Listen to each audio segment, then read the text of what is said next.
હવે સાહેબ કેટલા દિવસથી હું તમને ફોન કરું છું, પેલા મુજપુર ગંભીરા જે બ્રિજ છે એ બાબતની વાત કરવા માટે, રજૂઆત કરવા માટે અમારા એક મિત્ર જિલ્લા પંચાયતના સદસ્ય હર્ષદસિંહ પરમારે પણ આપણે લેખિત રજૂઆતો પણ કરી છે અને એ બાબતે આપણે રજૂઆત કરવા માટે કેટલા દિવસથી ફોન કરું છું પણ આપ ફોન ઉઠાવતા નથી.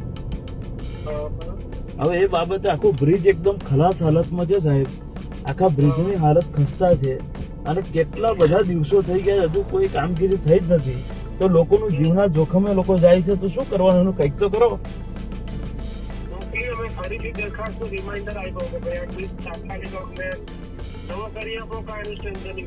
કોને તમે મોકલ્યું તમે? અરે પણ સાહેબ આવું ના હોય. તમે મહીસાગર નદી ઉપર જે ગંભીરા બ્રિજ છે એમને સવારે 7:45 આસપાસ કોલેપ્સ થયો હતો. એમની અંદર 2 પિલર વચ્ચેના ભાગનો સ્લેબ જે છે એ ઢળી પડ્યો છે. એમની અંદર પ્રાથમિક રીતે આપણને જે માહિતી મળે છે એ મુજબ 2 ટ્રક્સ, 2 ત્યાં ઇકોવાન અને એ સિવાય 1 પિકઅપ વાન અને અન્ય વેહિકલ્સ ત્યાં એમાં અંદર પડ્યા છે. રેસ્ક્યુ ઓપરેશન ચાલી રહ્યું છે. આપણે 5 લોકોને બહાર કાઢ્યા છે. અન્ય રેસ્ક્યુ ઓપરેશન ચાલે છે. વિગતવાર માહિતી આપને આપીશું. અગત્યનું અત્યારે રેસ્ક્યુ ઓપરેશન છે આપણે ઇમરજન્સી રિસ્પોન્સ સેન્ટરની ટીમ પણ અહીંયા મોબિલાઇઝ કરી છે. આ સિવાય આપણી નગરપાલિકાની ટીમ છે, ફાયરની ટીમ છે, એનડીઆરએફની ટીમને પણ આપણે અહીંયા બોલાવી છે અને સાથોસાથ આપણા તમામ વહીવટીતંત્ર, પોલીસ અને બાકી વિભાગો પણ અહીંયા છે અને રેસ્ક્યુ ઓપરેશનને આપણે પ્રાથમિકતા આપીએ છીએ. સ્થાનિક લોકો અને તરવૈયાઓ પણ આ રેસ્ક્યુ ઓપરેશનની અંદર જોડાયા છે. એટલે હાલના તબક્કે આપણી પ્રાથમિકતા આગામી 1 કલાક માટે રેસ્ક્યુ ઓપરેશન હશે. આપનો જે મુદ્દો છે કે આ બ્રિજ શા માટે કોલેપ્સ થયો એમના વિગતવાર આપણે કારણોની આપણે જાણ પણ કરીશું, પણ હાલના તબક્કે અગત્યતા આપણી આ બ્રિજના જે રેસ્ક્યુ ઓપરેશન છે આપણે એમને બધાને બહાર કાઢીએ અને એમની લાઈફ લોસ આપણે મિનિમાઇઝ કરી શકીએ એ દિશાનો પ્રયત્ન આપણો છે. એની વિગતો આપની સાથે શેર કરીશું. પણ અગત્યનું અત્યારે હાલના તબક્કે અત્યારે આપણું મેઇન ફોકસ રેસ્ક્યુ ઓપરેશન છે અને એના ઉપર આપણે ફોકસ કરીશું. એ વિગતો આપની સાથે ચોક્કસથી જાણ કરીશું. ચોક્કસથી આપણે જે પણ કાર્યવાહી કરવા પાત્ર છે ચોક્કસથી કાર્યવાહી કરીશું. હાલના તબક્કે અગત્યનું અત્યારે રેસ્ક્યુ ઓપરેશન છે અને એના ઉપર ફોકસ કરીને આપણે સમગ્ર ટીમ મોબિલાઇઝ કરીએ છીએ અને રેસ્ક્યુ ઓપરેશનમાં આપણે તમામ સ્થાનિક લોકો પણ સહયોગ કરી રહ્યા છે. આપ તમામ આગળ પણ અપેક્ષા છે કે રેસ્ક્યુ ઓપરેશન ઉપર ફોકસ કરીને આપણે એના ઉપર આપણે એ દિશામાં સંયુક્ત સહિયારા પ્રયાસનો. આજે વહેલી સવારે આણંદ અને વડોદરા જિલ્લાને જોડતો મુખ્ય બ્રિજ ગંભીરા બ્રિજ, જે વર્ષો જૂનો બ્રિજ છે, જેના પરથી ખૂબ મોટા પ્રમાણમાં વાહનોની અવરજવર થાય છે. લોકો આ બ્રિજનો રોજ હજારોની સંખ્યામાં યુવાનો રોજગાર અર્થે આ ઉપયોગ કરીને સામે કાંઠે જાય છે. વહેલી સવારે બ્રિજ તૂટી પડ્યો અને એના કારણે લગભગ 5 કરતાં વધારે વાહનો નદીમાં ખાબક્યાના સમાચાર છે અને મોટા પ્રમાણમાં જાનહાનિ થયાની શક્યતાઓ છે. વહેલી સવારે જ કલેક્ટરશ્રી સાથે, એસપી સાથે ને બંને વડોદરા અને આણંદ જિલ્લાના વહીવટીતંત્ર સાથે વાત પણ કરી, બચાવ કામગીરી તાત્કાલિક શરૂ કરવા માટેની રજૂઆત પણ કરી છે. પણ વારે આવા બનાવો બને છે કેમ? પહેલી રજૂઆતો થાય કે આ બ્રિજની મરામત જરૂર છે, બ્રિજનું આયુષ્ય પૂર્ણ થઈ ગયું છે તો નવો બ્રિજ બનાવવાની જરૂર છે. બ્રિજ જો ભયજનક હોય તો એનો બંધ કરવો જોઈએ, એની મરામત કરવી જોઈએ. સરકારી તંત્રની ગંભીર બેદરકારીને કારણે આ બનાવ બન્યો છે અને લોકોના જીવ ગયા છે. ત્યારે એવા સંજોગોમાં સરકાર આખા ગુજરાતમાં આવા બનાવો બને ત્યાર પછી જાગે છે.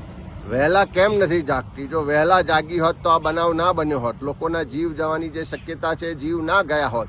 મને જે જાણકારી છે મુજબ મોટા પ્રમાણમાં લોકો નદીમાં ડૂબ્યા છે અને આ જે બનાવ બન્યો એના કારણે આખા વિસ્તારમાં અત્યારે ખૂબ ચિંતાનું વાતાવરણ છે. અમારા બધા જ કાર્યકરો, આગેવાનો, ત્યાં સ્થાનિકો પણ મદદમાં છે. પણ સરકારને ફરી મારી વિનંતી છે કે તાત્કાલિક એના માટેની એક્સપર્ટ બચાવ ટીમો મોકલવામાં આવે અને આખા બ્રિજ પરનો જે ટ્રાફિક છે એની વૈકલ્પિક વ્યવસ્થા કરવામાં આવે અને આની યોગ્ય તપાસ થાય. પણ પહેલી તાત્કાલિક જરૂરિયાત છે કે એની બચાવ કામગીરી કરવામાં આવે. આજરોજ વહેલી સવારે 7:30 આસપાસ આપણા મુજપુરથી ગંભીરાને કનેક્ટ કરતા જે બ્રિજ છે એ તૂટી ગઈ હતી. એ તંત્રને પહેલાં માહિતી 7:30 આસપાસ મળી હતી. જ્યારે બ્રિજ ઉપર 1-2 વાહનો ફસાયા હતા અને જ્યારે બ્રિજ તૂટ્યું ત્યારે 3-4 વાહનો નીચે પણ નદીમાં પડી ગયા હતા. જેમાં 2 ટ્રકો, 2 પિકઅપ અને 1 રિક્ષા જેવું હતા. તંત્ર અહીંયા પહોંચી ગયું હતું. વહીવટીતંત્ર પોલીસ બંને અહીંયા હતા અને રેસ્ક્યુની કામગીરી સ્થાનિકોની મદદથી ચાલુ કરવામાં આવેલ હતી. પ્રાથમિક મળતી માહિતી મુજબ 9 જેટલા લોકોની મૃત્યુ થઈ છે. એમની ડેડ બોડી આગળની પ્રક્રિયા માટે નજીકનું હોસ્પિટલમાં ખસેડવામાં આવી છે. અને 9 જેટલા લોકોને રેસ્ક્યુ કરવામાં આવ્યા છે. એમાં 5 લોકોને એસએસસી હોસ્પિટલ રેફર કરવામાં આવ્યું છે. જેટલા લોકોને રેસ્ક્યુ કરવામાં આવ્યા છે એમાં કોઈની પણ સ્થિતિ ગંભીર નહીં છે. એ લોકોની સ્થિતિ સામાન્ય છે. રેસ્ક્યુ વર્ક સ્થાનિક લોકોની મદદથી અને એનડીઆરએફ અને એસડીઆરએફ મદદથી હજી પણ ચાલી રહ્યું છે. કેટલા લોકો અંદર સવાર હતા? તમે કીધું કે 9ને બચાવ્યા છે અને 9ની ડેથ છે, એના સિવાય બી કોઈ લોકો એ જ આપને કહું છું. આપ લોકો સામે ઘટના સ્થળ જોઈ રહ્યા છો. હજી પણ જે 2 ટ્રક છે એ ગંભીર સ્થિતિમાં છે અને એ 2 ટ્રકને જ્યારે અમે લોકો સચોટ એમાં ચકાસણી કરીશું તો ખ્યાલ આવશે કે હજી પણ એમાં જીવતા કે મૃત માણસ ફસાયેલા છે કે નહીં. આ ગંભીરા બ્રિજ આણંદથી વડોદરા વચ્ચેનો જે તૂટી ગયો સરકારી બેદરકારીના લીધે, એની મા જે પોતાના દીકરા માટે વલખા મારે છે, આર્તનાદ કરે છે કે મારો દીકરો ડૂબી ગયો. આ માનું શું થશે ખબર નહીં, પણ જે રીતે મા પોતાના દીકરાનો અત્યારે હાલ અંદરથી આર્તનાદ કરે છે, મારો દીકરો ડૂબી ગયો, આના માટે જવાબદાર કોણ? અને હું માનું ત્યાં સુધી આજની બેદરકાર સરકાર, જેને આ ચિંતા કરવી જોઈએ, એ અધિકારી હોય કે ઇલેક્ટેડ રિપ્રેઝેન્ટેટિવ પ્રતિનિધિઓ હોય, આ એમની જવાબદારી છે.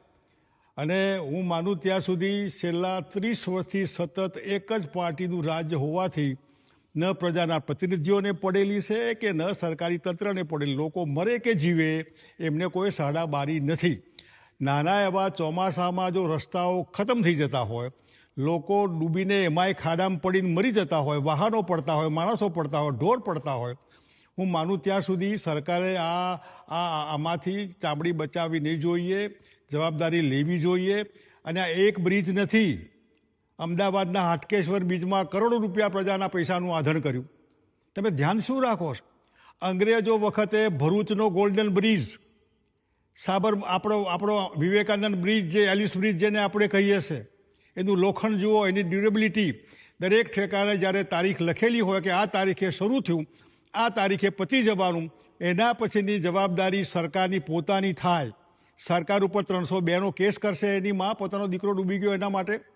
ઓવરટાઈમ તમે જો આ બ્રિજ બંધ ન કરવાના હોય, બ્રિજનું મેન્ટેનન્સ ન કરવાના હોય, આવા ગુજરાતમાં એક નહીં અનેક ઠેકાણે. બીજી બાજુ આદિવાસી વિસ્તારમાં એક ગર્ભવતી બહેન જે ડિલિવરી માટે ઝોરીમાં નાખીને કિલોમીટરો સુધી દૂર લઈ જવી પડતી હોય, અને એક બાજુ સરકારની બેકાળજીના લીધે આવા બધા બ્રિજ, આ રસ્તા વગેરે વગેરે જેના લીધે લોકો મરી જતા હોય, હું માનું ત્યાં સુધી સરકારે ચિંતા કરવી જોઈએ.